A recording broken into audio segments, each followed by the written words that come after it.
Dr. Alistair Munro saw it the moment his porter, a hulking, silent man named Fergus, had laid the canvas-wrapped bundle on the oak dissection table.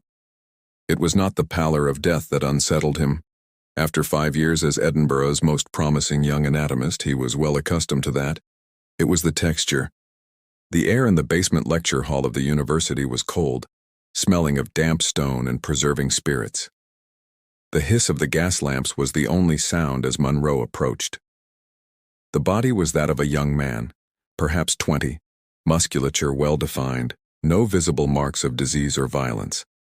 A prime specimen procured from the Greyfriars Kirkyard by the Guild, just as he had paid for. Yet a primal alarm bell clanged in the back of his mind. He ran a finger along the man's arm. The skin was cool, but it lacked the familiar waxy resilience. It felt loose, like a glove, filled with sand. "Fergus," Munro said, his voice unnaturally loud in the silence. "Who was he?" "The records say a dockworker from Leith," Fergus grunted, his gaze fixed on the floor. "Fever. Buried yesterday." Munro picked up his scalpel, the polished steel catching the lamplight. This was his ritual, the first incision that separated the man of science from the man of sentiment. But tonight, his hand hesitated. He took a breath, steeling himself, and made the Y incision from shoulders to sternum. There was no rush of coppery scent, no welling of dark blood. Instead, a strange, cloying odor rose from the body, like dried flowers and old dust. He worked his tools, peeling back the skin and muscle to reveal the thoracic cavity. It was empty. Not empty in the sense of organs removed, empty as in hollow. The heart, the lungs, the intricate lattice of vessels, all were gone, not surgically removed, but vanished. In their place was a fine, grayish dust, as if the very essence of the man had been scooped out, and what remained had been left to desiccate for a century in an instant. Munro stumbled back, the scalpel clattering to the stone floor. His heart hammered against his own ribs, a frantic living drum in the face of this profound void. This was not anatomy. This was desecration of a kind he could not fathom. Fergus finally looked up, his eyes not on the horrifying cavity, but on Munro's face. There was no surprise in his expression, only a weary resignation. "The Guild does not just provide bodies, Doctor," Fergus said, his voice low. "They provide raw materials, and you, sir, have just received a delivery meant for someone else." As the words hung in the cold air, Munro's eyes fell to the cadaver's splayed hand. Tucked between its stiff fingers was a small, folded piece of vellum. With a trembling hand, he retrieved it. It was not a note. It was a ledger entry. Subject: Ian McDougall. Lineage: Sanguis Corvus. Potential: harvested. Tithing: complete. And below that a new line, freshly inked.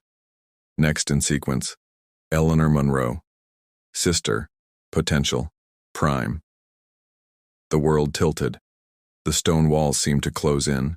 The name on the page was his sister's. The game was no longer academic. The hunters had just drawn a circle around his own family.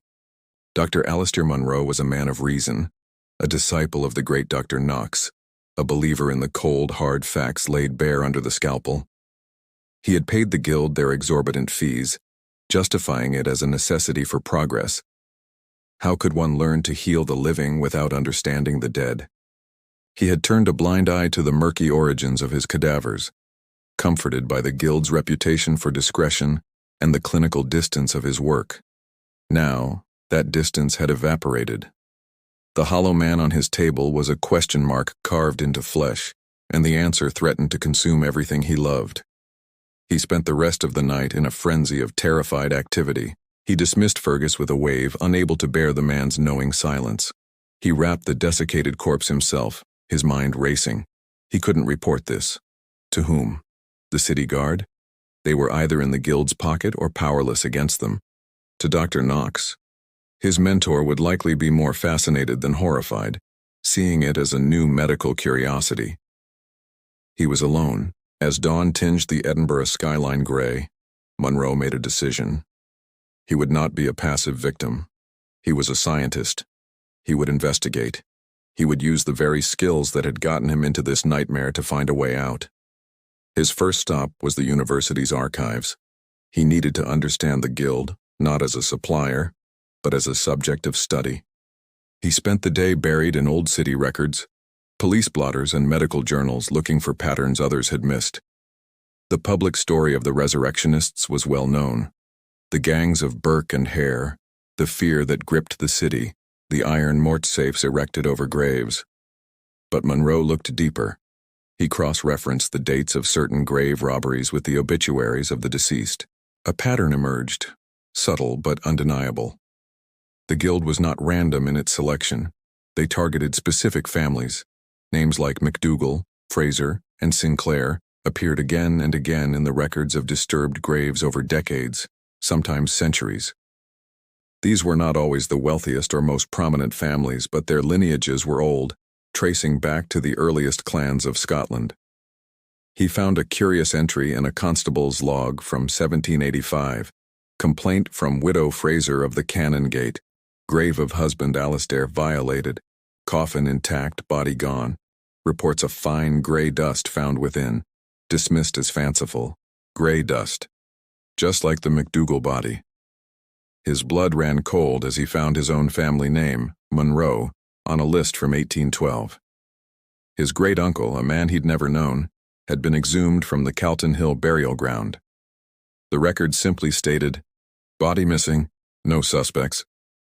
He was not a new target. He was the latest in a long line of livestock. That evening, Monroe went to the only man he thought might have answers, a man who existed in the shadows between the medical community and the criminal underworld. Old Tom Rennie. Rennie was a relic, a former resurrectionist who had lost a leg to a guard's musket ball and now ran a squalid tavern, the Mort Safe, down a stinking close off the Grass Market. The air was thick with the smell of cheap gin and unwashed bodies. Monroe found him in a corner, nursing a glass of murky liquid, his one good eye gleaming in the gloom. "Dr. Monroe," Rennie croaked, not looking up, "a bit far from your fine lecture hall, aren't you?" "I need information, Tom, about the Guild." Rennie laughed, a dry, rattling sound. "No one needs information about the Guild, lad. It's a sure way to end up on a slab yourself, or worse." Monroe slid a heavy purse of guineas across the sticky table. "I need to know what they're doing, why they take certain bodies, what the potential is." The old man's eye fixed on the purse, then on Monroe. The humor drained from his face. "You've seen it, then? The hollowing?" Monroe nodded, his throat tight. Rennie leaned forward, his voice dropping to a whisper. "The Guild wasn't formed to rob graves, Doctor. The grave robbing is just procurement. They're older than the university, older than this city. They don't answer to kings or constables." "Then who do they answer to?" "Their patrons," Rennie hissed. "Men and women of fortune and title, the ones you bow to in the street. They don't pay for bodies, Doctor. They pay for time, for vitality. The Guild harvests it from the bloodlines that carry it strongest. They call it the sanguis, the blood. Sanguis corvus, the crow's blood, for endurance. Sanguis leonis, the lion's, for strength. They have their classifications, your family." He trailed off, his eye darting nervously around the room. "What about my family?" Monroe demanded, his heart pounding. "Your blood is sanguis aquilae, the eagle's blood. They say it carries clarity of mind, foresight. A rare vintage, very valuable." Rennie grabbed the purse and stood, his chair scraping against the stone floor. "That's all I'll say. Get out of here, Monroe. Forget your sister. Run, while you still have a soul to lose." Running was not an option. Eleanor was all he had left. Their parents were gone, victims of the cholera outbreak of 18. She was a bright, vibrant young woman, an artist, with her whole life ahead of her. The thought of her ending up as a hollow shell on a patron's table was unendurable. He left the Mort Safe, his mind reeling. The scope of the conspiracy was staggering. It wasn't a gang. It was a centuries-old cult, woven into the very fabric of power in Scotland. He needed to see the process. He needed to know how the potential was harvested. If he could understand the mechanism, he could find a way to disrupt it. This meant following Fergus. For a week, Monroe became a shadow. After his lectures, he would trail the hulking porter through the winding, fog-draped streets of Old Town. He saw him collect payments from apothecaries, intimidate shopkeepers, and disappear into the labyrinthine taverns where the city's underbelly festered. Finally, on a night when a thick a sea fog, rolled in from the Firth of Forth, blanketing the city in an eerie silence, Fergus's movements changed. He was purposeful, alert. He met with two other broad-shouldered men, and together, they headed not towards a graveyard, but towards the South Bridge. Monroe's pulse quickened. The South Bridge was not a burial site. It was a bridge, but one that had been built over a decade ago with a secret. A warren of sealed-off chambers and vaults beneath its arches, a dark, forgotten city beneath the city. It was a place where the unwanted were forgotten, the poor, the insane, the criminals, and it seemed the perfect place for a guild of body snatchers to conduct its true work. He followed them down a narrow hidden staircase that reeked of decay and human waste, his hand over his nose and mouth. The fog muffled all sound, turning the world into a ghostly tableau. He moved through the pitch-black vaults, guided only by the faint, bobbing light of their lantern ahead. The sound reached him first, a low, rhythmic chanting, echoing strangely in the confined space. It was not in English, nor any Gaelic he recognized. It was ancient, guttural, a language of ritual. He crept closer, pressing himself against the cold, damp stone of a vault wall. Peering around a corner, he saw a sight that would haunt him for the rest of his days. They were in a larger chamber, lit by torches that cast long, dancing shadows. A dozen men in dark, hooded robes stood in a circle. In the center was a stone slab, much like his own dissection table, but carved with intricate, spiraling symbols that seemed to drink the light. Fergus and his companions laid a fresh, canvas-wrapped bundle on the slab. A guild member, taller than the rest, his robe trimmed with silver thread, stepped forward. He held not a scalpel, but a long, wicked-looking dagger made of a dark, non-reflective metal, etched with the same symbols as the slab. As the chanting rose to a crescendo, the master, for that is what Monroe knew him to be, plunged the dagger not into the body but into the air above its chest. And then, he began to draw. A shimmering, ethereal substance began to coalesce from the corpse. It was like liquid light, tinged with the faint color of life. A blush of pink, a hint of gold. It swirled and gathered, pulled by the motion of the dagger, coalescing into a glowing, pulsating orb above the body, the potential. Monroe watched, transfixed with horror as the master carefully guided the orb into a large crystal phial held by an acolyte. As the last drop of light left the body, the cadaver on the slab seemed to deflate. The skin sagged, the color fled, leaving behind the same gray, hollowed husk he had discovered in his lecture hall. The ritual was complete. The body was just the container. The guild was harvesting the wine. The master removed his hood. He was a man in his late 50s, with a sharp, intelligent face and cold gray eyes. A man Monroe knew, Sir Reginald Chisholm, a respected city alderman, a noted philanthropist, a patron of the very university where Monroe taught. The revelation was a physical blow. The conspiracy went higher than he had ever imagined. These were not just monsters in the dark. They were the men who shaped Edinburgh's light. As the guild members began to disperse, Monroe knew he had to flee. But in his shock, he dislodged a loose piece of masonry. The clatter echoed like a gunshot in the vault. Every hooded head turned in his direction. A dozen pairs of eyes glinting in the torchlight locked onto his hiding place. He was seen. Monroe ran. He scrambled back through the pitch-black vaults, his heart trying to burst from his chest. Behind him, he heard shouts and the pounding of heavy boots. They were giving chase. He had the advantage of desperation and a slighter build. He darted through passages too narrow for men like Fergus, his mind a frantic map of the crumbling underworld he had memorized from old architectural plans. He led them on a mad chase through the forgotten city, the sounds of his pursuers sometimes terrifyingly close, sometimes fading into the distance. He finally emerged gasping and filthy from a cellar grate near the cowgate, the fog still clinging to the streets like a shroud. He didn't stop running until he reached his rooms in the new town, his lungs burning. He slammed the door shut, bolting it and leaning against it, his body trembling with adrenaline and terror. They knew he knew, and Sir Reginald Chisholm had seen his face. His life, his career, his very existence in Edinburgh was over. He was a dead man walking. But he couldn't leave, not without Eleanor. He spent what was left of the night in a frenzy of packing and planning. He gathered his savings, his father's old dueling pistols, and the most damning pages from his research. He scribbled a note to Eleanor, a coded message they had used as children, telling her to pack a single bag and be ready to flee at a moment's notice. He would send Fergus, the one man he knew for all his complicitness had a shred of decency, to fetch her.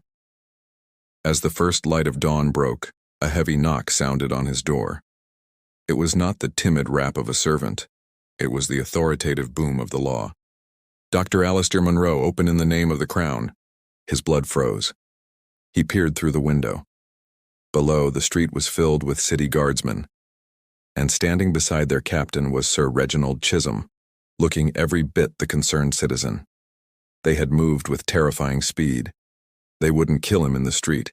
They would arrest him, discredit him, and he would disappear into a prison cell or an asylum, leaving Eleanor utterly unprotected. It was a perfect, legal trap. He had one chance.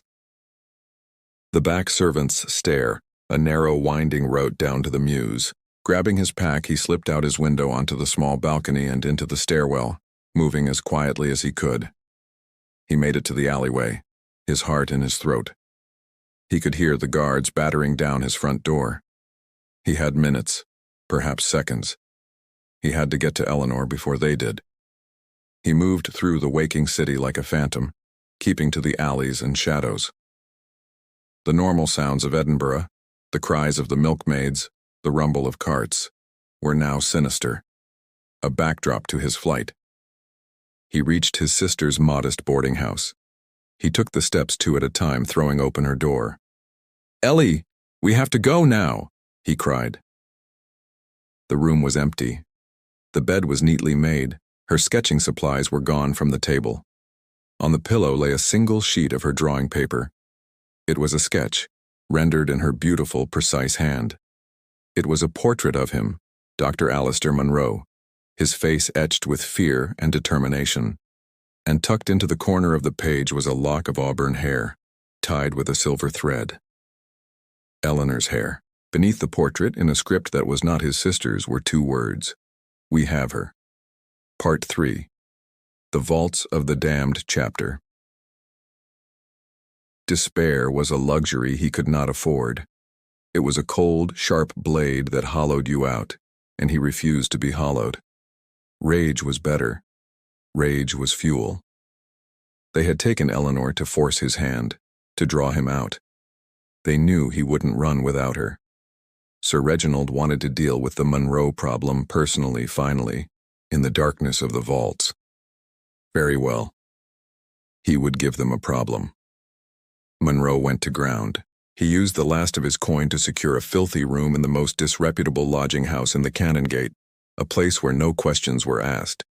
He was no longer Dr. Munro, the rising anatomist.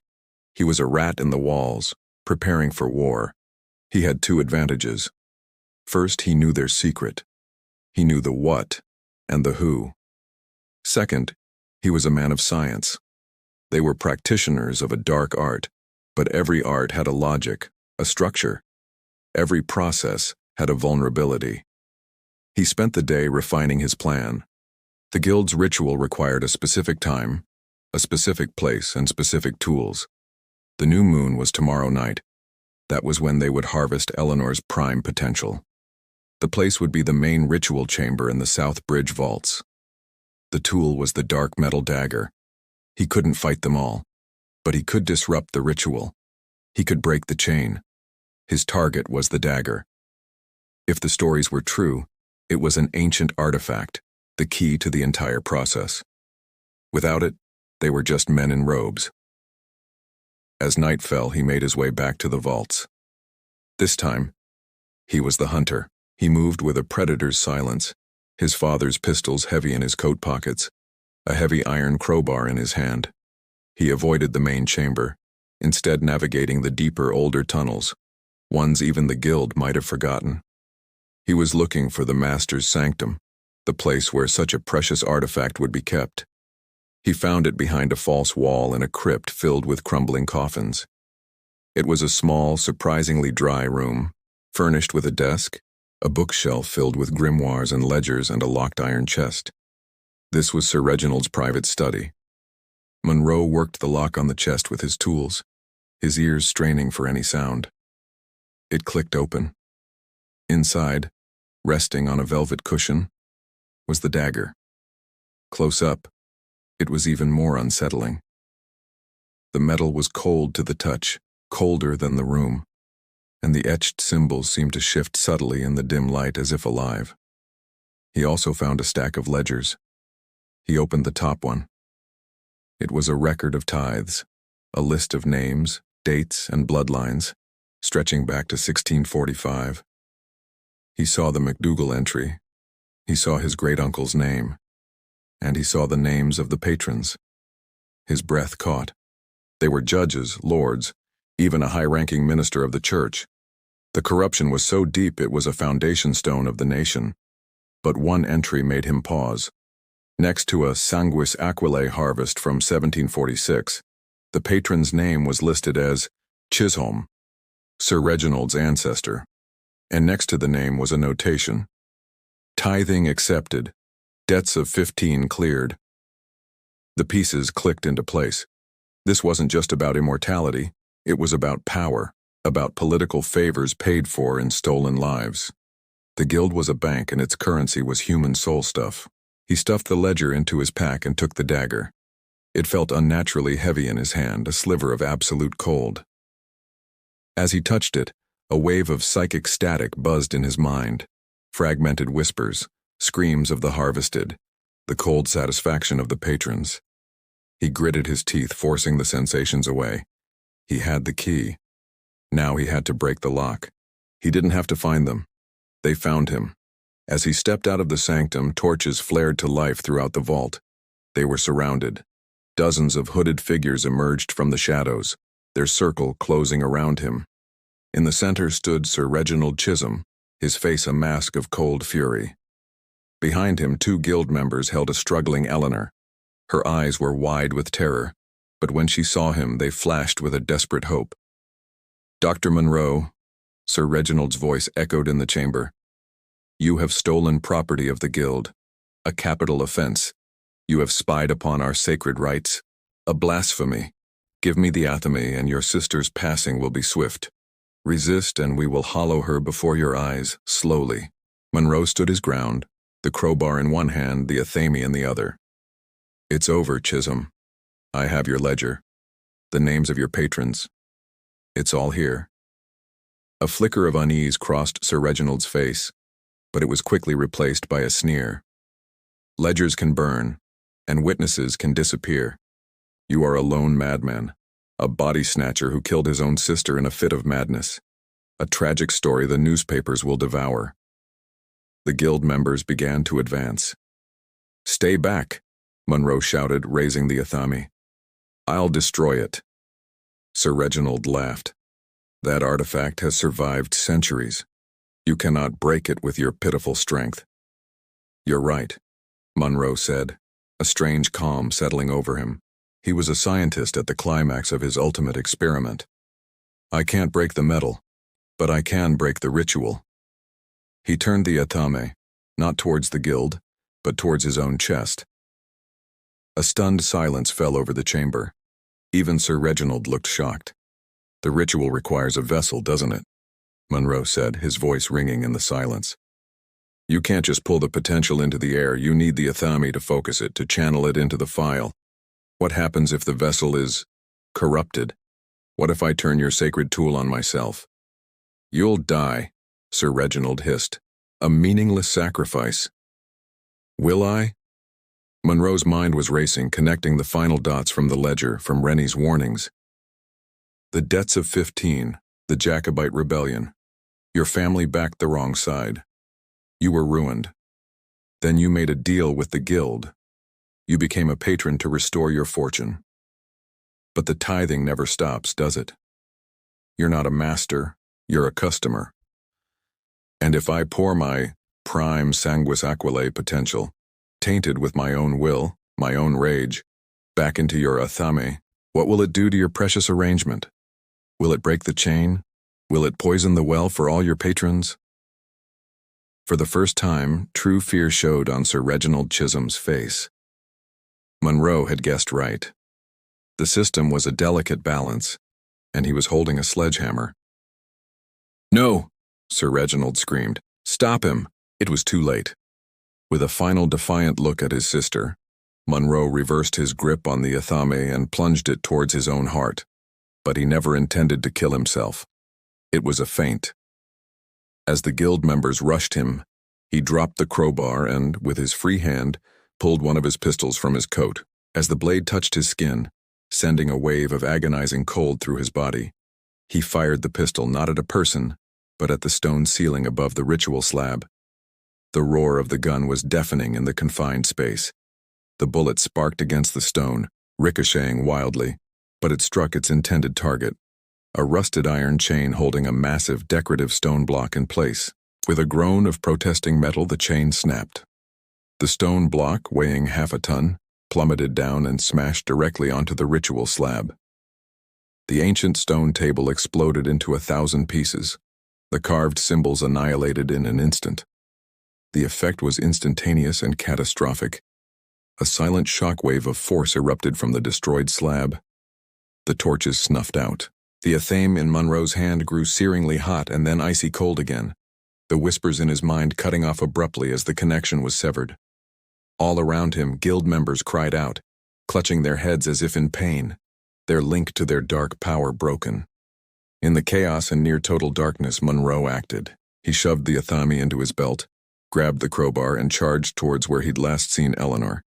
He found her struggling with one of her captors. He didn't hesitate. He swung the crowbar with all his strength, catching the man on the side of the head with a sickening crunch. The man dropped. The other, disoriented, released Eleanor, and she stumbled into her brother's arms. "Alistair," she sobbed. "No time," he yelled, pulling her towards the exit. "Run!" They fled through the panicked, stumbling crowd of hooded figures. Behind them they could hear Sir Reginald Chisholm screaming, not in anger, but in pure, undiluted terror. "The patrons! What have you done? They will have our souls for this." Monroe didn't look back. He and Eleanor scrambled up the stairs and out into the cold, clean air of the Edinburgh night. The fog had lifted, and the stars were sharp and clear overhead. They didn't stop running until they were at the Leith docks, surrounded by the smell of salt and fish. He used the last of his money to book passage on a departing coal ship, not caring about its destination. London, Amsterdam, the New World, anywhere but here. As the ship pulled away from the shore, Monroe stood at the railing, his arm around his trembling sister. He looked back at the receding skyline of Auld Reekie, a city of enlightenment built upon a foundation of unspeakable darkness. He had won. He had saved Eleanor. He had broken the guild's hold on his bloodline. But as the cold weight of the athame pressed against his hip, he knew it wasn't over. He had not destroyed the guild, only wounded it. The patrons still existed. The knowledge still existed. He was no longer Dr. Alistair Monroe, anatomist. He was the keeper of a terrible secret, the holder of a dark artifact. He was a hunter of monsters, and his work had only just begun. Somewhere in the shadows of another city, the guild would be rebuilding, and he would be waiting,